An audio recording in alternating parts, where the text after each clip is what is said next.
కొన్ని విషయాలు పరీక్షల ద్వారా మన యథార్థత తెలుస్తుంది. ఏ పరీక్ష అయినా ఒక వ్యక్తికి పరీక్ష పెడితేనే వాడు ఎంత మాత్రం చదివి ఉన్నాడు, వాడు ఎంత మాత్రం తెలివి కల్లవాడు, వాడు ఎంత మాత్రం జ్ఞానం కలిగిన వాడని తెలుసుకోగలుగుతాడు. ఈరోజు స్కూల్లో 5 ఏళ్ళకి ఇప్పుడు ఎగ్జామ్ టైం కదా. ఇప్పుడు చూడండి, ఇప్పుడు ఈ సంవత్సరం అంతా పిల్లలు చదివినారు. ఈ సంవత్సరం అంతా చదివిన పిల్లలకి ఎగ్జామ్ పెడుతున్నారు. ఎందుకంటే నెక్స్ట్ లెవెల్కి ఎదగటానికి, నెక్స్ట్ లెవెల్కి పోవటానికి. ఆ పోతున్న ఆ అబ్బాయికి ఈ పరీక్ష కష్టం, ఈ పరీక్ష అతన్ని బాధ పెట్టద్ది, ఈ పరీక్ష అతన్ని మరి నిద్ర లేకుండా చేస్తుంది, ఈ పరీక్ష అతనికి భయాన్ని తెచ్చిస్తుంది అనే మనసు కాదు అది. ఆ పరీక్ష వాడిని ఇంకొక లెవెల్కి తీసుకోవాలి. వాడు ఎంత మాత్రం నేర్చుకున్నాడు, వాడు ఎంత మాత్రం తెలివి కల్లోడు, వాడు ఎంత మాత్రం చదివి ఉన్నాడనే కొరకే ఆ పరీక్ష ఏం చేస్తుందంటే, ఆ పరీక్షలో ఎవడైతే గెలుస్తాడో, ఆ పరీక్షలో ఎవడైతే పాస్ అవుతాడో నెక్స్ట్ లెవెల్కి వెళ్ళిపోతాడు.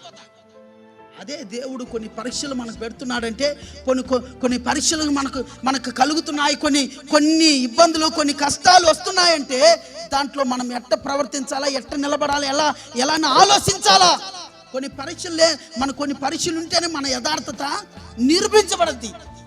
గమనించండి, దేవుడు పెడతాడు కొన్ని సమయాల్లో.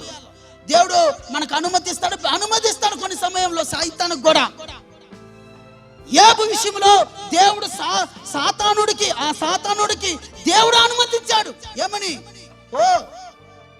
నా యోబు ఎటువంటి వాడు తెలుసా నీకు? ఉత్తముడు, సన్మార్గుడు, నీతిమంతుడు, యథార్థమంతుడు అని దేవుడు చెప్తుంటే, తెలుసయ్యా, నీ యోబుని మంచిగా నువ్వు ఉంచున్నావు కాబట్టి, దీవించున్నావు కాబట్టి నీకు నమ్మకంగా ఉన్నాడు.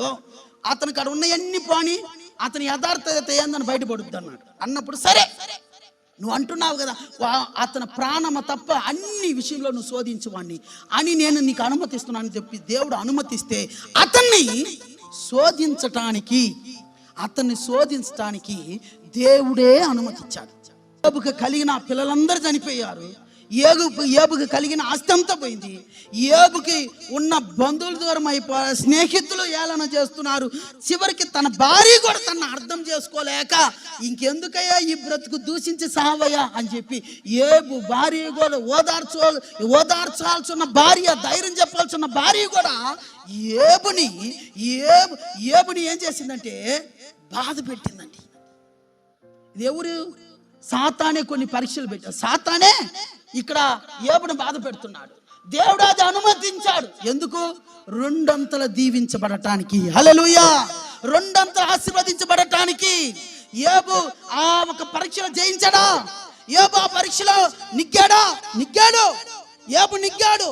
తన కుమారుల పైన నిగ్గాడు, తనకున్న ఆస్తి పైన నిగ్గాడు, తనకున్న సమస్తం పైన నిగ్గాడు. తన ఒంట్లో, తన శరీరంలో కలిగిన అనేక వ్యాధులు కలిగిన దేవుని కోసం యథార్థవంతుడిగా నిలబడాడు.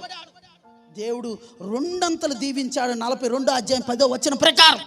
అప్పుడు దేవుడే అతను పరిశోధించడానికి, దేవుడే అతను శోధించడానికి అనుమతిచ్చాడు. ప్రియమైన సహోదరుడా, కొన్ని పరీక్షలు నీకు వస్తున్నాయేమో, కొన్ని కష్టాలు నీకు వస్తున్నాయేమో, కొన్ని ఇబ్బందులు నీకు వస్తున్నాయి. ఏమనుకోవచ్చు, నాకెందుకు, నేను యథార్థవంతుని కదా, నేను నీతిమంతుని కదా, దేవుని నేను సేవించేవాడిని కదా, ప్రతిరోజు నా పిల్లలు పాపం చేసి ఉంటారో అని నేను దేవునికి బలులు చెల్లించేవాడిని కదా, అంత యథార్థమైన నాకెందుకు ఈ నిందలు, నాకెందుకు ఈ అవమానాలు, నాకెందుకు ఈ కష్టము, నాకెందుకు ఈ వ్యాధి, నాకెందుకు కుమారులు చచ్చిపోవాలా, నాకెందుకు ఈ పొలం పోవాలా, నాకెందుకు ఈ ఆస్తి పోవాలా, నాకెందుకు ఈ సమస్తం పోవాలా, నేనెందుకు నడి రోడ్లో నిలబడాలా, నన్నెందుకు నా స్నేహితులే నన్ను ఏలన చేయాలా, నన్నెందుకు నా ఈది వారిని నన్ను చూసి నవ్వాలా, నేనెందుకు ప్రభు, నాకెందుకు ప్రభు అని ఏమో అనుకొని ఉండొచ్చు కదా.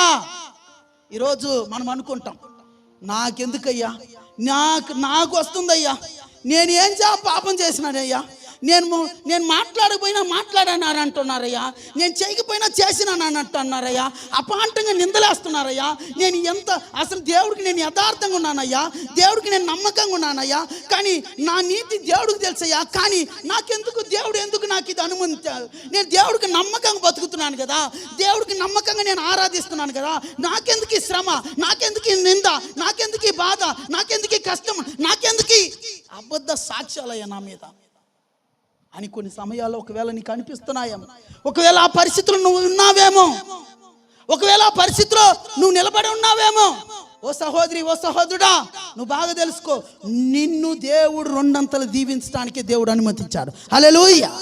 నిన్ను దేవుడు దీవించడానికే.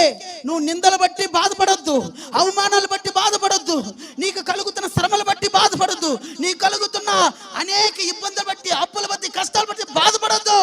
దేవుడు పక్షాన్ని నిలబడు. ఎన్ని సమస్యలున్నా, ఎన్ని కష్టాలున్నా, నేను మాత్రం దేవుని ఆరాధించేది ఆపను, నేను మాత్రం దేవుని ఆలయానికి వచ్చేది ఆపను, నేను మాత్రం వెనకంచి నేను అని నువ్వు ఎప్పుడైతే నిలబడతావు, ఏబు పొందిన ఆశీర్వాదాలు నువ్వు పొందుతావు. హల్లెలూయా.